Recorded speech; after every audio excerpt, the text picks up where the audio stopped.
दोस्तों नमस्कार। सिर्फ एक बरस की उद्धव ठाकरे की सत्ता को अगर महाराष्ट्र से निकाल डालिए तो फिर बीते 9 वर्षों में बीजेपी की ही सत्ता रही है। वो दिल्ली से हांकी जा रही थी, दिल्ली के रिमोट पर थी, या बीजेपी अपने बूते सरकार चला रही थी। ये सारे सवाल महाराष्ट्र की राजनीति में घुमड़ सकते हैं, लेकिन नया सच तो यह है, क्या वाकई महाराष्ट्र में भी तीसरी बार बीजेपी सत्ता बना लेगी? बीजेपी नहीं, महायुति की सरकार सत्ता बना लेगी। महाअगाड़ी, जिसमें कांग्रेस है, उद्धव ठाकरे की शिवसेना है, शरद पवार की एनसीपी है, यह तीनों इससे पहले सत्ता में थे। पार्टी तोड़कर उनकी जगह बीजेपी ने अपनी सत्ता बनाई, एकनाथ शिंदे को सामने किया, उसके बाद एनसीपी को भी तोड़ा, अजीत पवार को भी साथ ले आए। सामान्य तौर पर यह स्थिति कहीं से भी इस दौर में बीजेपी के अनुकूल नहीं है, या कहें महायुति के अनुकूल नहीं है। लेकिन दूसरी तरफ एमवीए के अनुकूल जरूर है, जो महाविकास अघाड़ी के तौर पर मौजूद है। लेकिन बीते 24 घंटों में ऐसा क्या हो चला है जिसके बाद महाराष्ट्र की गलियों में यह शोर बड़ा हो चला है कि आखिर इंडिया गठबंधन के भीतर मचा घमासान एमवीए को ले तो नहीं डूबेगा? और यह डूबने की प्रक्रिया में कहीं बाहर जाने की जरूरत है नहीं। समूची राजनीति मुंबई में खेली जा रही है। मुंबई की राजनीतिक पहचान ठाकरे परिवार से जुड़ी है, शिवसेना से जुड़ी है। मुंबई के अगल बगल, चाहे वो कल्याण का इलाका हो, ठाणे का इलाका हो, कोंकण का इलाका हो, उन परिस्थितियों में एकनाथ शिंदे ने अपनी मौजूदगी दर्ज कराई है। इससे इनकार भी कोई करेगा नहीं।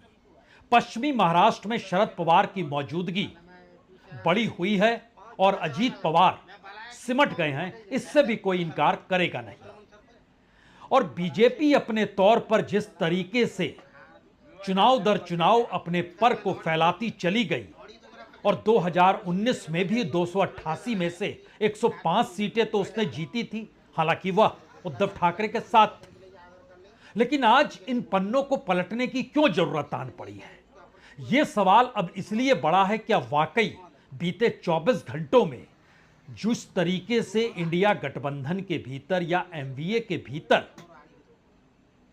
सिर्फ डायलॉगबाजी हो रही है, एक दूसरे को आईना दिखाने की कोशिश हो रही है, और इन सब के बीच पता नहीं कब, कैसे, किस रूप में टिकटों का वितरण कब होगा, उसको लेकर अभी तक एक खामोशी बरती गई है। लेकिन इसके ठीक उलट दूसरी तरफ क्या हो रहा है, और खुद एकनाथ शिंदे की सरकार क्या कर रही है, कैसे कैसे वादे देवेंद्र फडणवीस किसानों से कर रहे हैं, किस तरीके से घरों की रसोई तक इस दौर में एकनाथ शिंदे की सरकार पहुंच रही है। चाहे बजट डगमगा जाए, चाहे सरकार बोझ तले दबती चली जाए, जो बजट हो उस बजट के पैसे से हटकर इस दौर में जो निर्णय लिए जा रहे हैं, क्या वो निर्णय तीसरी बार जीत पर मुहर लगा रहे हैं? ये सवाल इसलिए बड़ा महत्वपूर्ण हो चला है क्योंकि जाति की राजनीति, जाति के भीतर भी ओबीसी की परिस्थितियां, इन सब के बीच बहनों को हर महीने 1,500 रुपए देना, और इसके साथ साथ अब बर्तन भी बांटने की स्थिति में जो बर्तन चाहिए आप ले सकते हैं। यह मुंबई की गलियां हो, औरंगाबाद की सड़कें हो, या फिर नागपुर के भीतर की परिस्थितियां हो, जिसे जो बर्तन चाहिए वो बर्तन मिल जाएगा। रसोई घर के बर्तन में आप चम्मच, गिलास नहीं, कढ़ाई भी है और प्लेटें भी हैं।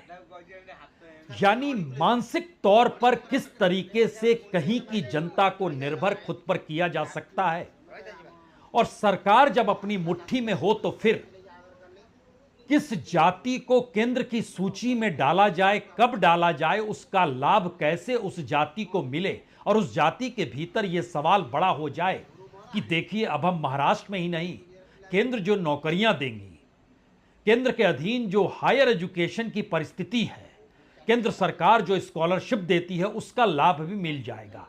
एक दो नहीं, 7 जातियों को अब केंद्र की सूची में डाला गया है। और इन सब के बीच अगर यह भी ऐलान हो जाए कि जिन किसानों के आसरे लगातार इस बात का जिक्र था कि किसान कम से कम अब बीजेपी के साथ खड़ा नहीं होगा और महाराष्ट्र में एकनाथ शिंदे, अजीत पवार और देवेंद्र फडणवीस की तिकड़ी के सामने खड़ा नहीं होगा, ऐसी कौन सी परिस्थिति इस दौर में आकर खड़ी हो गई जहां किसानों के बीच भी अब यह सवाल है कि आखिर एमवीए के साथ यानी महाविकास अघाड़ी यानी शिवसेना, एनसीपी और कांग्रेस के साथ क्यों खड़ा हुआ जाए? क्या वाकई यह सवाल बड़ा नहीं है? यह सवाल बड़ा है। इस सिलसिले को आज एक एक करके हम समझने की कोशिश जरूर करेंगे, लेकिन उससे पहले बीते 24 घंटों के भीतर कैसा शोर, किस तरीके का शोर मचने लगा है और इस हंगामे के बीच एक ही आवाज गूंज रही है, इस बार भी महाराष्ट्र हम जीत लेंगे। और यह कहने वाली वही सत्ता है जिसने शिवसेना को तोड़ा, जिसने एनसीपी को तोड़ा और जो लोगों के जहन में एक सवाल लगातार रेंग रहा था इस दौर में, संविधान का सवाल, क्या वो संविधान का सवाल भी गायब हो चुका है? अलग अलग जिलों में अलग अलग कॉन्स्टिट्यूएंसी और अलग अलग तरीके से हमारी टीम ने जो आंकड़े जुगाड़ किए हैं वो हैरान करने वाले हैं। लेकिन सबसे पहले इस शोर को सुन लीजिए। आगे बढ़ो, देवेंद्र जी आप आगे बढ़ो, देवेंद्र जी आप आगे बढ़ो, भारतीय जनता पार्टीचा जय श्री राम, जय श्री राम। लोकसभा चुनाव के बाद से फडणवीस इस तरीके से निकले नहीं थे। उनके अपने कार्यकर्ताओं ने इस जोश के साथ नारे लगाए नहीं थे। लेकिन ध्यान दीजिए, अगर एक एक हिस्से को आप समझना चाहते हैं तो शुरुआत हुई थी लाडली बहना के नाम पर, जहां 1,500 रुपए हर महिला के खाते में सीधे पहुंच जाएंगे। और अभी तक का मतलब यह है कि इस महीने के पहले हफ्ते तक लगभग 2 करोड़ महिलाओं तक मौजूदा एकनाथ शिंदे सरकार हर महिला के खाते में 1,500 रुपए पहुंचा चुकी है। और वो कितने महीने? वो 3 महीने हो चुके हैं। 3 महीने का पैसा जा चुका है।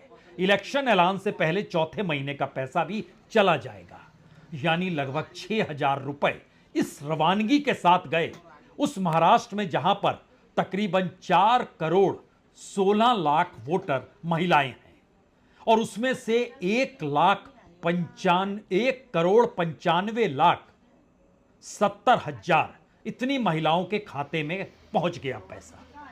और इसके बाद एक झटके में तस्वीर बदलती हुई दिखाई दी और मैसेज ये निकल कर आया कि अगर महिलाएं खुश हो गई तो परिवार खुश हो गया, परिवार खुश हो गया तो उसके बाद पूरे परिवार का वोट मिल सकता है। यानी वो एकनाथ शिंदे सरकार जो कि शिवसेना को तोड़कर निकली, वह अजीत पवार जिन पर करप्शन के आरोप प्रधानमंत्री ने भरी रैली में लगाए, और वह देवेंद्र फडणवीस जो तोड़ फोड़ के माहिर माने गए, क्या उनके अनुकूल परिस्थितियां परिवार दर परिवार बनती चली जाएगी?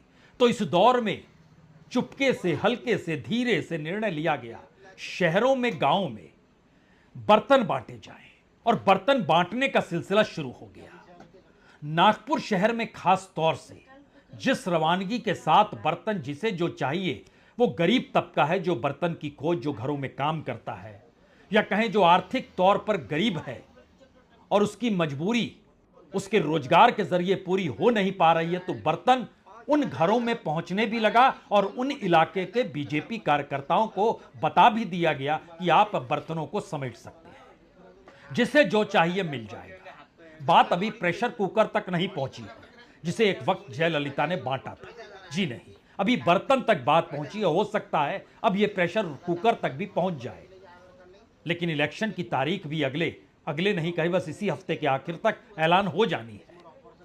यह तो एक हिस्सा है जो महिलाओं को खुश करता है, लेकिन इन सब के बीच जो जातियों की परिस्थिति थी महाराष्ट्र के भीतर, और जिस जाति की राजनीति को लेकर प्रधानमंत्री मोदी तक कांग्रेस और राहुल गांधी पर निशाना साधने से चूक नहीं रहे थे, उन्होंने ही अपने तौर पर इस रूप में अब तय किया जो एनसीबीसी है या national commission for backward classes है, उसने 7 जाति उपजाति को जो महाराष्ट्र में थी उसको केंद्रीय सूची में डालने का निर्णय ले लिया। यानी सेंट्रल गवर्नमेंट की नौकरी, स्कॉलरशिप और हायर एजुकेशन में उन्हें यह सुविधा मिलेगी। उस जातियों की फहरिस्त में अगर आप देखें तो लोध, लोधा, लोधी, यह 3 जाति उपजाति है। सूर्यवंशी गुज्जर, लेवे गुज्जर, रेवे गुज्जर और रेवा गुज्जर, यह जाति और उपजाति है। यह भी सेंट्रल लिस्ट में आ गई। डनगरी, भोयर, पवार, कायवार, मुन्नार कायवार, मुन्नार कापू, तेलंगा, तेलंगी, जाति उपजाति यह भी शामिल हो गई। पेटार, रेंडी, बुकेखेरी, यह भी जाति सेंट्रल सूची में चली गई। सवाल आपके जहन में या किसी के जहन में होगा, क्या इनका लाभ होता है? इनका सीधा लाभ, अगर आप पवार, भोयर, भोयर, पवार को आप जो सेंट्रल लिस्ट में आई है, अगर उसके बड़े हिस्से को देखना समझना चाहते हैं तो ये विदर्भ में खास तौर से भंडारा और गोंदिया में इसकी मौजूदगी है। लोकसभा चुनाव में बड़ा झटका लगा विदर्भ के इलाके में बीजेपी को, और स्थिति उसकी नाजुक हो गई और मैसेज ये गया कि विदर्भ में अगर सुपड़ा साफ हो गया, जहां पर कुल लगभग 61 सीटें विधानसभा की है, तो मुश्किल हो जाएगी।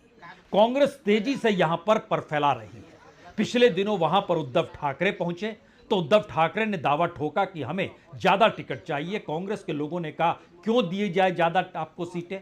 उन्होंने कहा देखिए, लोकसभा में हमने आपको दिया था, अब आप हमें दीजिए, हमने वहां जिताया था, आप हमें जिताएंगे। यह एक घमासान की परिस्थिति बैठकों में जब चल पड़ी है तो खुले तौर पर अब इंडिया गठबंधन ना कहें, एमवीए के भीतर यह शोर कहीं तेजी से मच चुका है। बीते 24-48 घंटों में यह शोर तेज हो गया है।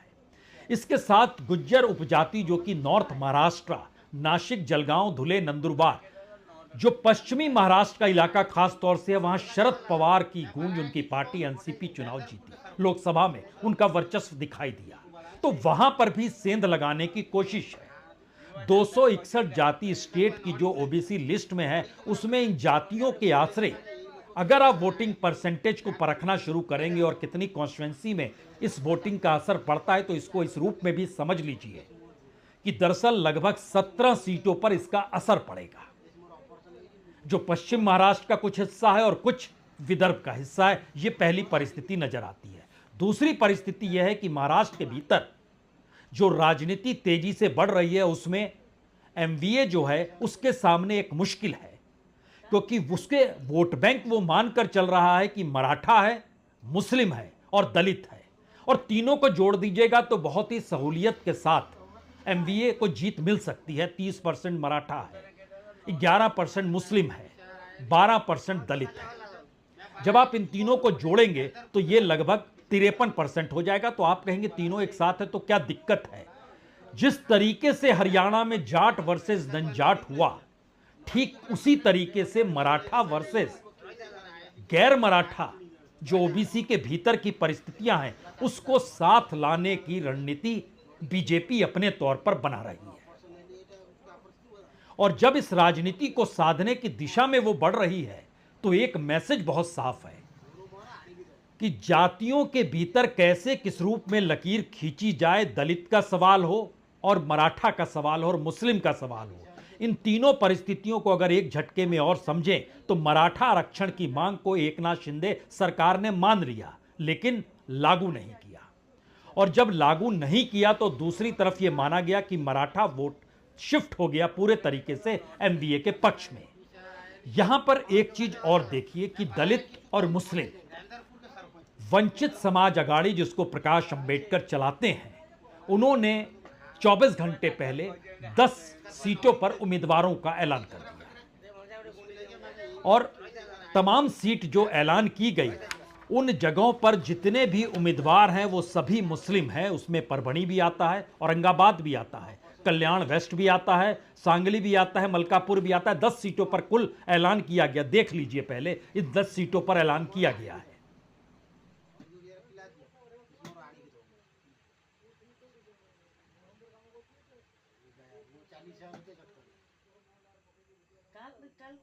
दसों नाम मुस्लिमों के हैं। मैसेज बहुत साफ है, क्योंकि प्रकाश अंबेडकर या कहें वंचित बहुजन अघाड़ी ने खुले तौर पर कहा है वो अकेले चुनाव लड़ेगी। वो वोट किसके काटेगी? वो जाहिर है वोट मौजूदा वक्त में जो सरकार है उसी के काटेगी, और उसी के खिलाफ एमवीए खड़ा है, जो विकास एमवीए महाराष्ट्र विकास अघाड़ी के तौर पर जिसकी मौजूदगी है। राज ठाकरे भी अलग लड़ने की दिशा में जा रहे हैं, वह भी वोट किसके काटेंगे?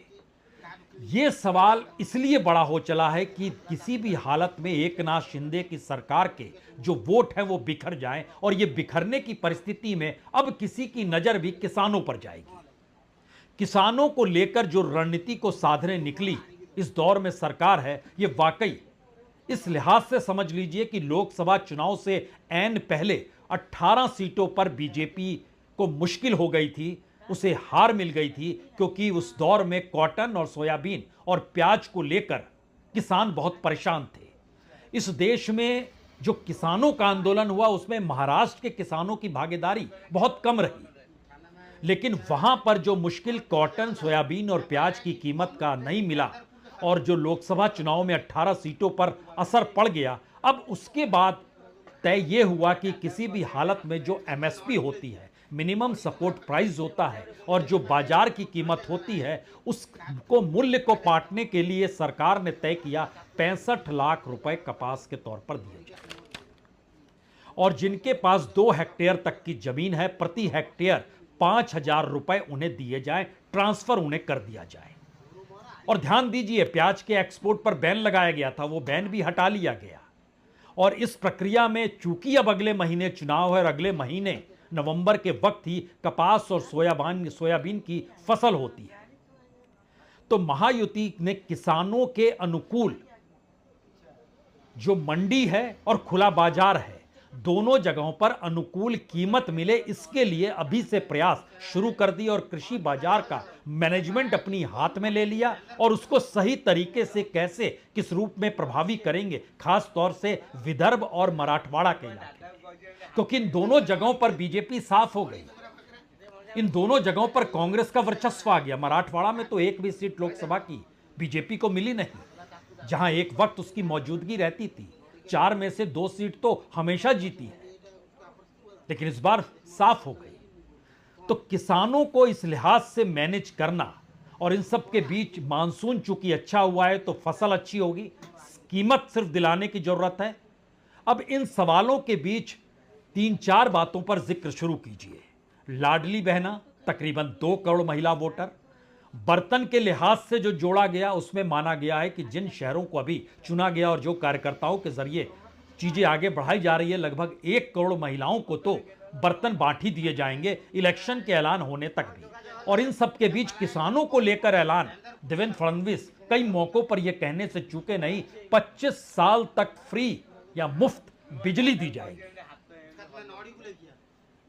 यानी इकोनॉमी को ना संभाल पाना और इकोनॉमी की हालत बद से बदतर होते चले जाना, इन सब से बेफिक्र परिस्थितियों में तमाम सुविधाएं देते हुए जेब भर दीजिए, बैंक अकाउंट में पैसा डाल दीजिए, सुविधाओं की पूरी पोटली खोल दीजिए, सामने टिकेगा कौन? और जो कांग्रेस शासित राज्य हैं, क्या वहां पर चीजें इंप्लीमेंट हुई हैं? और इंप्लीमेंट नहीं हुई है तो क्यों नहीं हुई है? जीएसटी तक का तो पैसा गैर बीजेपी शासित राज्यों को मिल नहीं पाता है, उन्हें रिजर्व बैंक से कर्ज लेना पड़ रहा है। कर्ज में डूबी हुई सरकार आपको बार बार नजर आएगी। हिमाचल प्रदेश यूं ही दिवालिया होने की परिस्थिति में खड़ा नहीं हुआ, पैसा कहां सेंटर दे पा रही है? और सेंटर की राजनीति अगर, या फिर इस देश की राजनीति अगर इकोनॉमी से जुड़ जाए और इकोनॉमी में इस देश के भीतर जो फेडरलिज्म था वो ढांचा चरमरा जाए तो क्या होगा?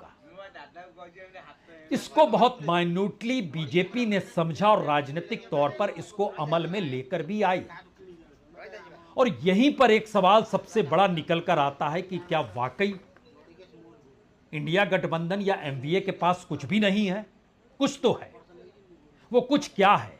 और लेकिन जो कुछ है उसका असर कहां कहां पड़ेगा हम आपको बतलाते हैं, लेकिन उससे पहले हमें लगता है इस आवाज को सुनिए। बीते 24 घंटों के भीतर की आवाज है, इसमें एक दर्द भी है और इसमें एक डर भी है। कि भारतीय जनता पार्टी के साथ अगर लॉन्गेस्ट स्टैंडिंग अलायंस था तो शिवसेना का था। शिवसेना को जिस तरीके से पीठ में खंजर घुपा गया 2019 में, फिर उसके बाद पार्टी को तोड़ने का काम किया गया, फिर इलेक्शन कमीशन से लेकर अपने सारी सेंट्रल एजेंसीज और यंत्रणा यूज कर शिवसेना में फूट डाली। आप अगर बात करते हैं, आप अगर चिराग पासवान जी की पार्टी देखें, आपने चिराग पासवान, विलास पासवान जी आपके अलायंस थे, आपने उनकी पार्टी को तोड़ने का काम किया। आपने शिरोमणि अकाली दल के साथ अपना काम देखा, किस तरीके से आपने उनको निपटाने की कोशिश की। ये वो लोग हैं भारतीय जनता पार्टी जिनका हाथ थामकर अलायंस पार्टनर्स ने उनको मजबूत बनाया, और मजबूत बनते ही इन्होंने सबसे पहले अपने ही अलायंस पार्टनर्स के साथ विश्वासघात किया। डर इस बात का है कि बीजेपी की रणनीति जो हरियाणा में चल गई, क्या वो महाराष्ट्र में भी चल जाएगी? और उस डर के साथ एक उम्मीद यह भी है कि क्या वाकई कांग्रेस के साथ अब टिकटों की सौदेबाजी में शिवसेना ज्यादा टिकट पा सकती है, मुख्यमंत्री के चेहरे के तौर पर उद्धव ठाकरे को प्रोजेक्ट कर सकती है? यह सवाल उन्हीं के बीच है जो बेदखल कर दिए गए और जिन्होंने इस दौर में खूब देखा है कि आप ईवीएम के जरिए लड़ाई, ईवीएम शब्द भूल जाइए थोड़ी देर में, इस देश के भीतर में वोटों के जरिए लड़ाई आप जीत नहीं सकते हैं अगर सामने बीजेपी खड़ी है तो। कैसे हराना है, किस परसेप्शन को डेवलप करना है, किस राजनीतिक हथियार का इस्तेमाल करना है, इन सब से हटकर अगर आप पारंपरिक राजनीति को पूंछ को पकड़कर चलेंगे तो आप पिछड़ जाएंगे। यह मैसेज कम से कम राजस्थान में निकला। यह मैसेज इस दौर में ध्यान दीजिए तो छत्तीसगढ़ में निकला, मध्य प्रदेश में निकला, हरियाणा में निकला। लेकिन इसके आगे का मैसेज तो महाराष्ट्र में निकला, जहां बनी बनाई सत्ता को दो हिस्सों में बांटकर सुप्रीम कोर्ट से मोहर भी लगवा ली और राज्यपाल गैर कानूनी तरीके से काम करते हुए चले भी गए। सवाल स्ट्रेटजी का है तो उसमें ईडी और सीबीआई और आईटी को भी लाना होगा। इस पूरी स्ट्रेटजी में ध्यान दीजिए, इंडिया के भीतर की हलचल डरा रही है उसे। उनके अपने सहयोगी जो एमवीए के हैं वो डरे हुए हैं क्योंकि उनकी हथेली में कुछ नहीं है।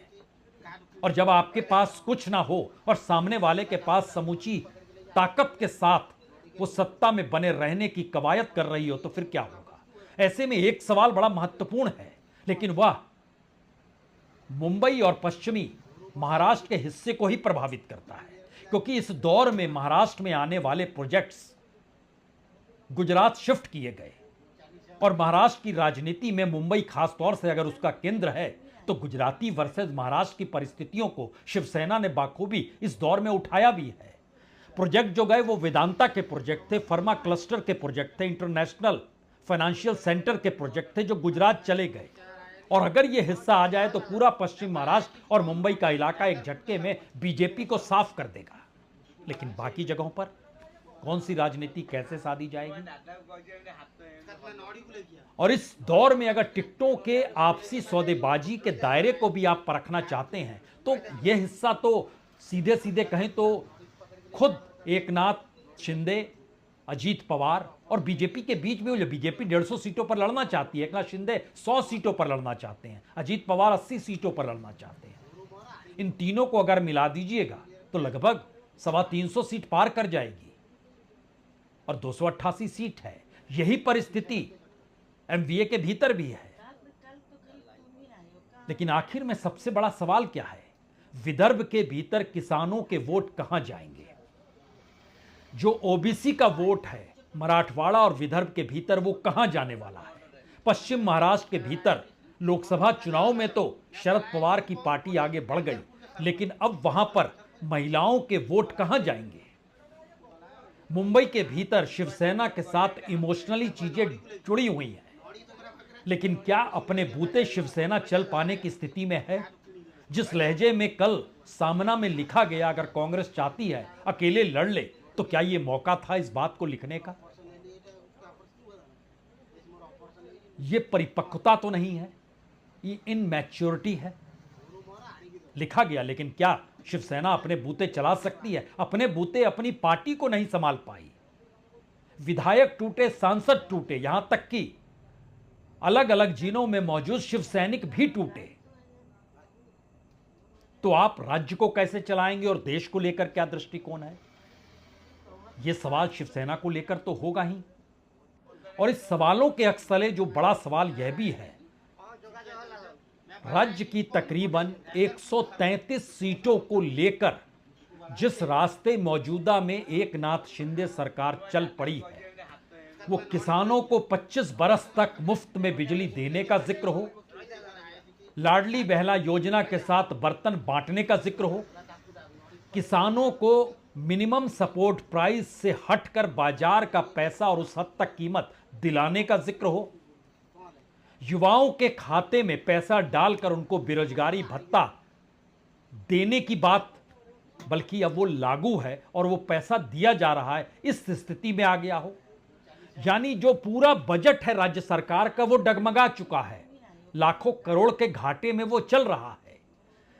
आरबीआई से कर्ज लेकर सरकार चल रही है और सबको पता है कि डर दिल्ली की सत्ता को इस हद तक है, इसीलिए उसने वहां पर बीएमसी के चुनाव नहीं कराए।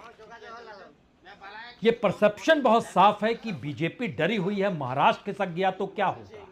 तो आखिरी सवाल, महाराष्ट्र का मतलब इस देश की आर्थिक नगरी है।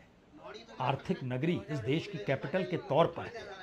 500 से ज्यादा कॉरपोरेट्स के हेडक्वार्टर मुंबई शहर में, लेकिन एक भी कॉरपोरेट इस दौर में इंडिया गठबंधन या एमवीए के साथ खड़ा हुआ नहीं है। और उस कॉरपोरेट की पूंजी, उस कॉरपोरेट के बीते 10 बरस की साख जो मोदी सत्ता के साथ जुड़ी रही, वो क्या एक झटके में गंवाना चाहेगी? जब इंडिया गठबंधन के भीतर का मैसेज बहुत साफ हो, अंबानीज और अडानीज की कमाई जो है वह इस देश में लूट पर टिकी है और इसके खुले तौर पर राहुल गांधी कहने से चूक नहीं रहे हों, और मुंबई शहर में जमीनों को कब्जा करने की परिस्थिति में अब तो अडानी का नाम लेने से आदित्य ठाकरे भी नहीं चूकते हैं। कहते हैं जो पैसा बकाया है लीजिए, और धारावी का सवाल अनसुलझा नहीं है। लेकिन सवाल तो एक ही है, चुनाव की जीत हार आपके तमाम बुरे कर्मों को ढक देगी और चुनाव में हार आपके अच्छे कर्मों को हाशिए पर ले जाकर दफन कर देगी। कौन कहां खड़ा है आप समझ सकते हैं। बहुत बहुत शुक्रिया, बहुत बहुत शुक्रिया।